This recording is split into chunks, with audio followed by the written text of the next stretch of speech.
This is a collection mod by a person called Calisby.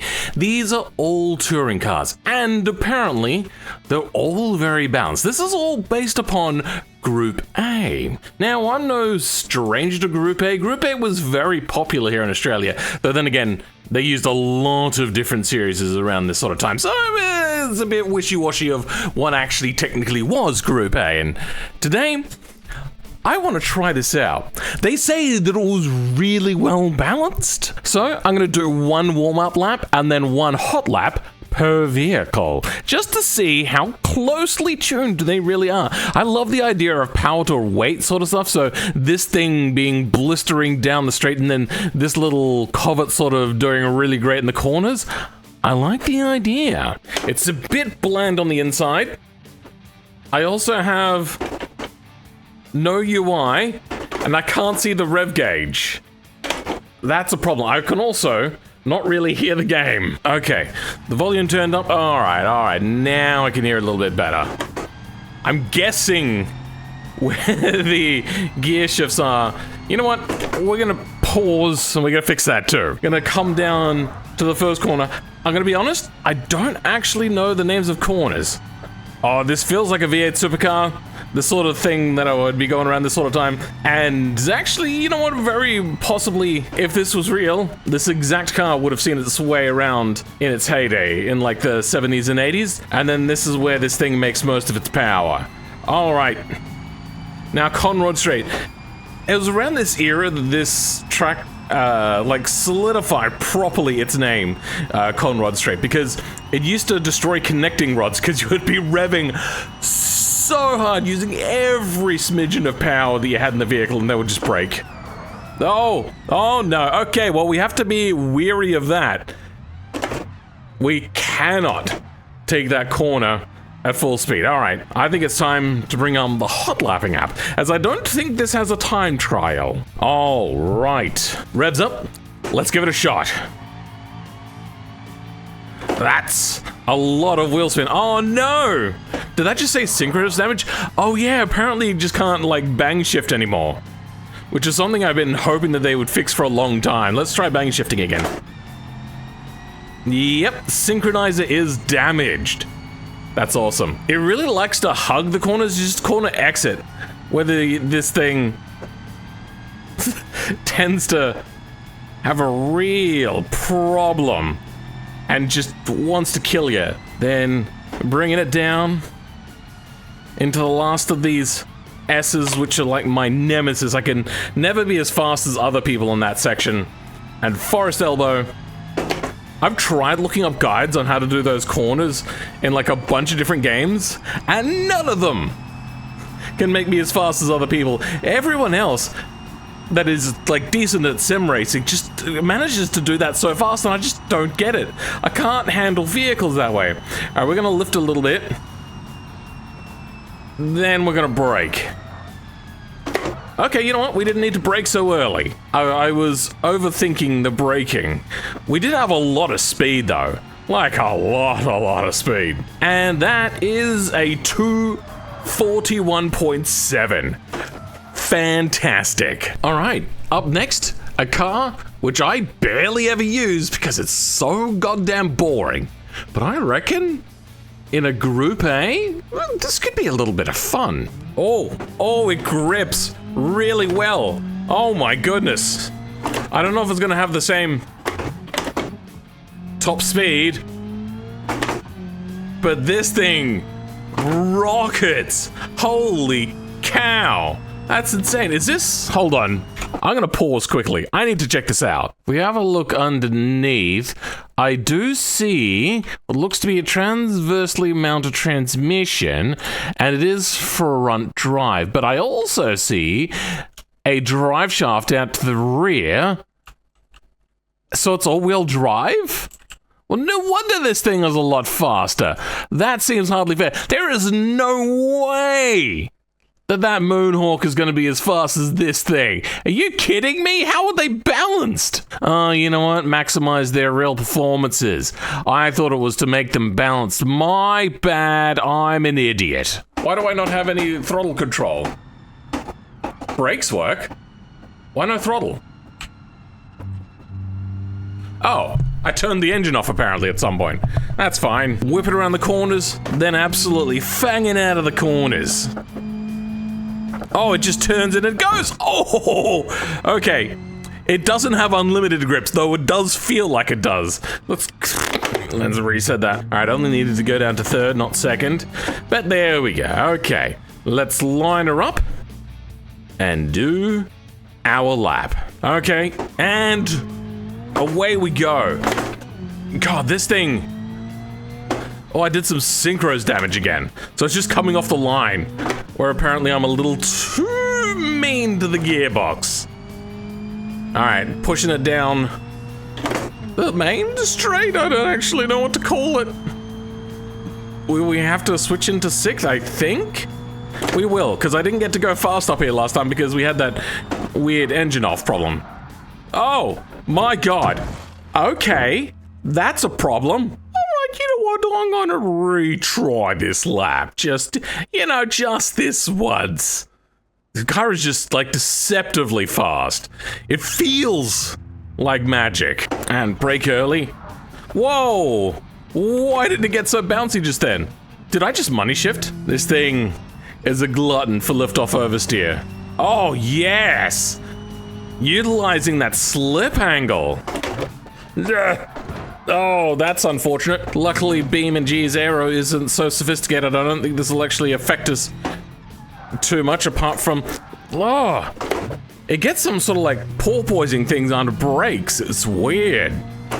It's like it really doesn't like to brake hard. 260 kilometers an hour. The editor puts up how many miles per hour that is. That would be great. Yeah, I took that way too slow. I am not doing well with these cars, am I? Alrighty.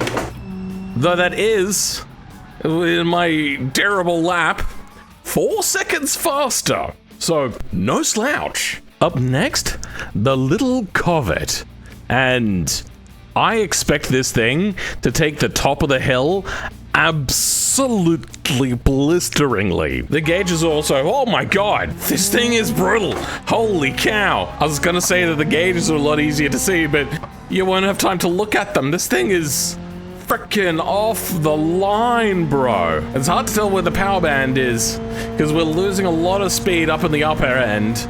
We're going like 60 kilometers an hour slower. Brake a little bit. Turn in. Then brake super late up on the top of the hill. Brake, trail brake. Into the corners. Oh, it's brutal. It's very brutal. It doesn't like me. Down Conrod Straight. Yeah, we are not getting the same speed as the other car. The other car was doing like already 250 by this point. Is there another gear? Nope. Only 5. That's intense. Oh. Okay. Turn on that hot lapping and let's burn that rubber. Alright, gotta make sure that we... it just wobbles back and forth. Alright, I don't actually know how fast I can go here. Pretty fast. Oh, power out of that oversteer, because it's front wheel drive and it'll just pull you straight. As opposed to a rear wheel drive car, which will just keep pushing you wider. Go, go, go, go, go, go, go, go. Oh. I think we got damage. Oh, right at the beginning of Conrod Straight. That's not helpful. All right, coming up to the bend. Lift and brake. Oh, come on! This is a botched lap.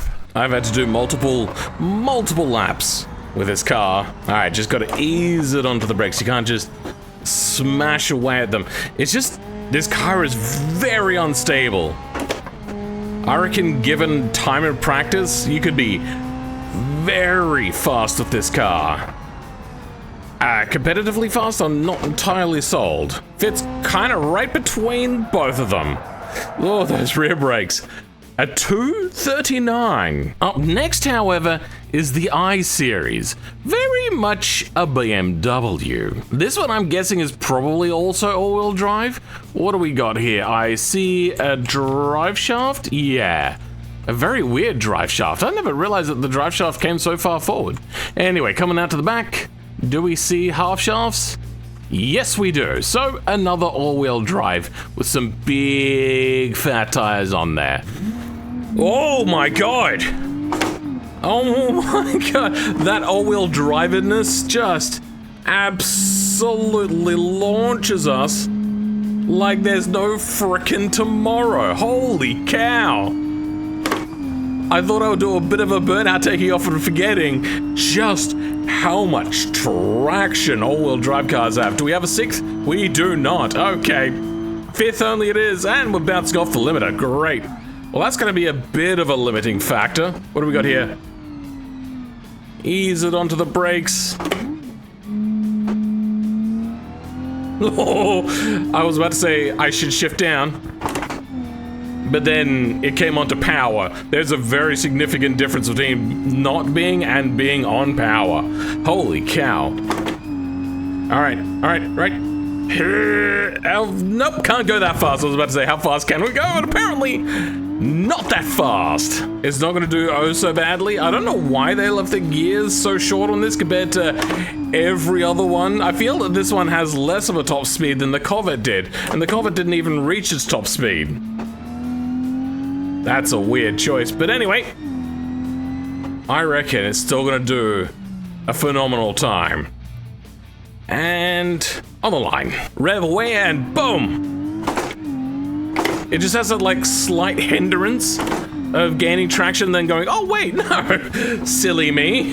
I left some power laying right here on the floor. Let me give that to you, boom! And where we go, I can imagine the G-forces this thing pulls. I get the feeling this does 0 to 100 in less than 3 seconds. I know it's a race car, so that's not, like, super surprising, but still, come on. All right, now, Forest Elbow. Gotta take that area really nicely because it is very bumpy. Turn! Oh, no. Right before Conrod Strait. What a terrible point to have an accident. Because now... Oh, you know what? I've hit my rev limiter anyway, so I suppose that's not much of an argument. I was going to say that, like, we're going to reduce our maximum reach speed, but then I forgot. This thing doesn't reach its maximum reach speed. Oh, dearie me. Still a fantastic mod anyway. Thank you very much for this. It's very stable under braking compared to the last one, which was just trying to kill you at every chance it had. If it wasn't trying to kill you, obviously you're not trying hard enough.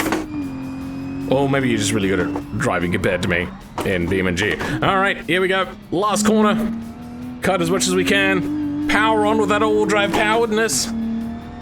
Oh, synchronous damage. 1%. Holy cow, 131? That is by far and away the fastest time. Bro, you're a crime. Like, lock this car up for just being insane. Up next, the last and definitely least, the Bruckle Legrand. Though, usually I would call this thing the Bruckle Lethargic. I'm funny. It looks like we have a turbo. Yes, we do. Inline 4. Do we have all-wheel drive? Probably. Yep, there's the front drive coming down to the rear. Yeah, okay. Well, I mean, it wasn't against the rules, so why wouldn't you just give every car all-wheel drive? I don't know. I'm kind of a little bit like, I'd like variety. Maybe one all-wheel drive, but they don't all have to be all-wheel drive. Let's see how she goes. Oh, that was... Okay, there we go. It feels like we don't have the traction of the last two, and it feels very searching for front-wheel drive traction like the other one. Oh my god, it's also very oversteery like the Corvette as well. Oh my god. Also, we're seeing reflections on the inside of the windshield, which doesn't quite seem like the right thing to do. It looks like we also have the right gear ratios of this thing, that this thing is struggling a lot more to reach that higher speed, so this doesn't have as much top speed. My god, okay, that bounce there sucks. This thing handles a little bit more like the Corvette as well. It really wants you to play with that slip angle just so much. That rearward brake bias as well. And considerably less power, especially out of the power band, compared to the other one. The other one felt like it was just like, okay, you know what? We're getting to the power band. And there you go. This one is like, bro, what do you want from me? Conrod straight, doing okay. Not as fast as some of the other ones though. But still, those numbers are nothing to sneeze at. Oh my god, okay. No going full power around there. Good god, man. And then I dropped it out of power band. Needed to be in second, not third. This thing is hostile. For this next one, we're gonna have to go full sweat mode because this thing is actively trying to be like a Covet. Or that Covet specifically, right there. And away we go.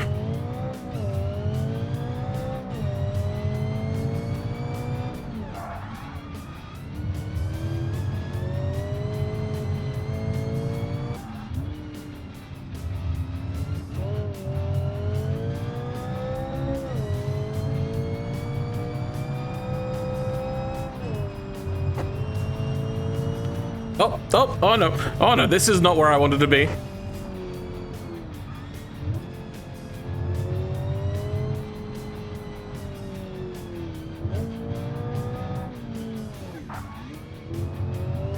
If only the tires would make contact with the ground sometimes. Good god. It's like the Covet, except a little bit more stable, but also a lot more powerful, so a mixed bag. All right, lift. No, I eased onto the brakes, come on! That was just a smidgen. Really? Frick. Back onto Conrod Straight, we're gonna go a lot smoother at the end of this thing, because it just wants to kill me so bad. This thing is like actively trying to be your best friend. You know, just get you in a little bit of trouble is all. Alright, last breaking point.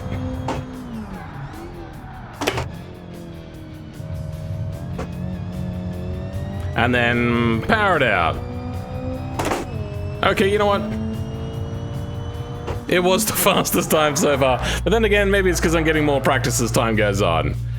Goddamn, alright, that is the fastest car. It just is. Okay, great. Out of all of these, I gotta say, my favorites, well, it's this guy. I don't know, it's just more fun. This one, probably the easiest and best to drive. This one, the hardest. This one feels like the fastest just all rounder, except for the fact that it's got terrible gearing. And then this one just was the fastest because of the first. You know what? I'm gonna do a quick one. And there we go. Yep, not faster. Actually, a lot slower. Bugger. Well, you know what? It's all fine. You know what's also fine? My channel members, they're really fine. You know who's especially fine out of that list? The Rogue Tick, the Crown Priest, who is a top tier channel member. For the rest of you though, catch you all next time. Goodbye.